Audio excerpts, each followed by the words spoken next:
I guarantee whatever the company saved from hiring this offshore team, they lost it all and more. In all the rework, expensive consultants spent cleaning up, all the lost onshore work in cleaning up, all the projects that just turned into expenses because we had to throw absolutely everything away, all the time we spent waiting for them to rebuild things.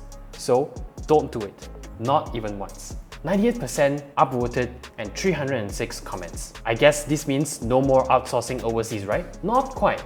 Let's see what we can learn from this. Software development and offshore teams are an industry norm. At the same time, this practice also gets a bad rap. When you say offshore team, many people will think low quality and difficult to work with. Is this reputation deserved? I don't think so. There are many successful offshore projects. In fact, most are, but there's no denying that it carries added risk. The reward is you get a product at a fraction of the cost of hiring locally. For a startup, offshoring could be the only way you get a working prototype. The risk is choose the wrong team and all the money you wanted to save, you're gonna lose it and more. Case in point, Apache Spark's experience here on the sysadmin subreddit. I've already read it and I feel really sorry for their team. But man, everything their management did was a textbook case of what not to do when hiring overseas teams. It's quite tragic. And I can't help but laugh at some of the stuff he shares. So let's go over his story and I'll just add on my thoughts as and when necessary. By the end, you'll see that stories like this are completely avoidable. Hiring an offshore team is a really viable option if you approach it with the right mindset. Quick disclaimer, Upstack Studio is not affiliated in any way with the parties in this story. Whether real or fictional, we think it represents a real-world situation often faced by inexperienced founders. And any commentary is meant to be educational, not to condemn. Hey guys, I want to ask you to subscribe, but I also want to make my editor's life unnecessarily difficult. So I'm just gonna give him this clip and oh wait, I want you to make some really memey edits. Go crazy! I said subscribe. Larry! Larry, you can't just... Oh, Larry! Oh, are you alright? How did Larry! What's going on here? Oh, Sir, I'm arrested. Oh!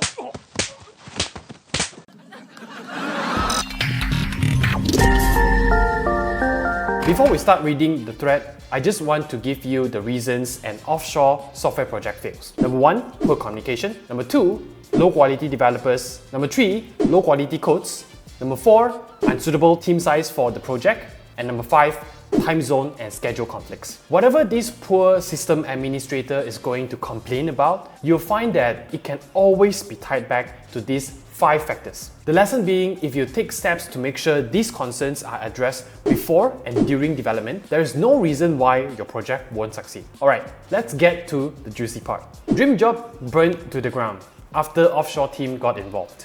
Landed dream job, extremely fast-growing, established company moving to the cloud. Great pay, great budget, good benefits. Fast pace and all the changes from merger starts to cause churn. Company starts making heavy use of consultants and short-term contracts. Nothing wrong with that. The company is in a growth phase, so freelancers are more scalable than getting permanent staff. But this part, man, you already know it's not gonna end well. Company gets a large Indian offshore team because they're essentially the cheapest temporary labor you can get, and you can easily scale up your team up and down based on demand. Okay, please understand that the fact that the offshore team was from India has nothing to do with the issue here. There are good teams in India, there are bad teams in India. It's the same for any country. And the way the management hired developers, they would have gotten a shit team no matter where they looked. Yes, you outsource overseas to cut costs, but what you're really doing is trying to get high quality work at the lowest possible price. If the quality isn't there, it's not even worth considering. But that doesn't seem to be what Apache Spark's management did. For them, it wasn't a matter of cutting cost, it was about cutting corners. I could just tell you guys don't do this and end this video. But let's keep going, because it gets worse. Okay, we see right from the start that because they hired purely based on price, they immediately ran into issues. All senior developers and mid-level developers were junior developers. I wouldn't trust with training wheels. We would instantly get more guys, but they were all in the state where they wouldn't be ready without months of training. For the ones I try to train enough to be competent enough to do the job, once they start to look like they can take on the work independently, they find another job. Oh man, the offshore team was treating this like an internship. But it tells you that they were probably being underpaid even by their cost of living standards. The moment they knew they could get a fairer wage, they left. You know what? It's unprofessional. But so is underpaying people. And if we keep scrolling, we start to see issues with the work. It's a little bit long, so I'll leave it up on the screen and you can have a look.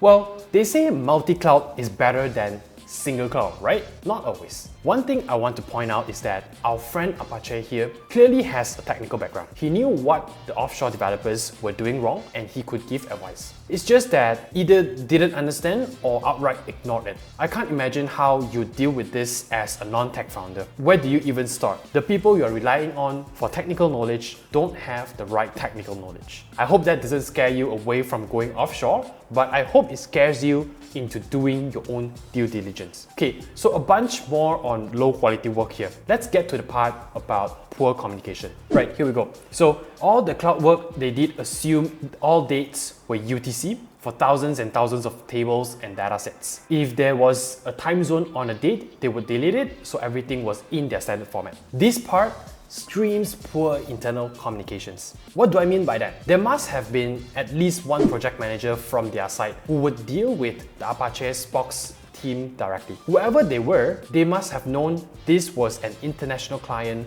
based in a different time zone. But somehow, I think that information wasn't cascaded down to the actual developers. It's not that surprising if you remember that they were facing staff turnover issues. So there were probably lots of new hires just shoved into work without any briefing. And India is a big country, so their team might have been really geographically dispersed. It can definitely be a bottleneck. And if we look at just a bit further down, we see another communication issue that tells me this agency was bleeding talent. Offshore started doing shitty things like everyone responding from a mailing list. One guy committing all the code, slowly our visibility into things decreased and our repeated complaints didn't change their behavior. You couldn't really tell who you were talking to and who was actually doing the work. I suspect they were doing this because we had a huge contract and they were only giving us the minimal amount of people humanely possible. Yeah, so their staff were probably leaving faster than they could hire replacements, and they had to hide what was going on. Because if the client knows an agency doesn't have the manpower, they might terminate the contract. But anyone with a basic technical background will be able to tell what's going on. And hey, look at this. After assigning the work, they would spend a week on analysis phase, then say they have a blocker on clarifying or some such things. It would be weeks before you get one line of code, and then they still needed several rounds of testing before you got garbage. And it would go into raise, a defect, analysis, and implementation phase, an offshore version of Agile. That's not fair. Don't associate Agile with this. These developers don't even deserve to use the word Agile. If it takes you weeks to write a line of code, you're barely even a developer. Okay, management should never have hired this agency. But fine, hiring mistakes happen. Why were they not fired within a month? This is probably the saddest part for me. There were many untold horrors that would surely bubble up, and train wrecks occurred on the customer side just waiting to be discovered. We can all agree that Apache Spox management up big time. We can all agree that the developers were not the best, to put it kindly. But when you knowingly release bad quality work to your clients and customers, I hope I don't sound too harsh here, but Apache Spox team became just like the nightmare offshore team, but to their own direct clients. I don't want to condemn anyone here, not even the offshore Agile team.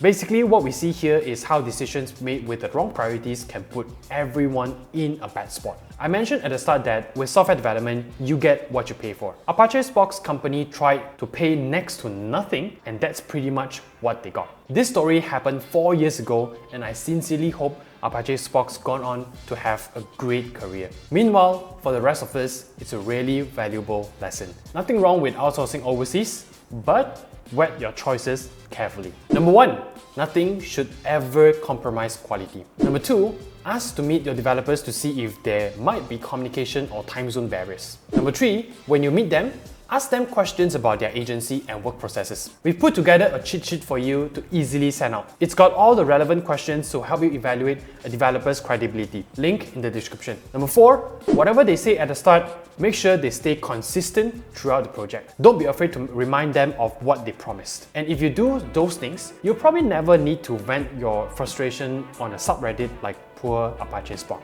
And you know, if you're in the market for an offshore agency right now, I've got a pretty good team based here in Malaysia. We've been building apps and sites for the past 5 years, and we've made a few people very happy in that time. Here's the link to grab a virtual cup of coffee with me if you want to discuss an idea you have. Come on, Ringgit is weakening. Take advantage of that strong exchange rate. Exploit me, Mr. Benjamin Franklin. Don't forget to subscribe, guys. Take care and see you.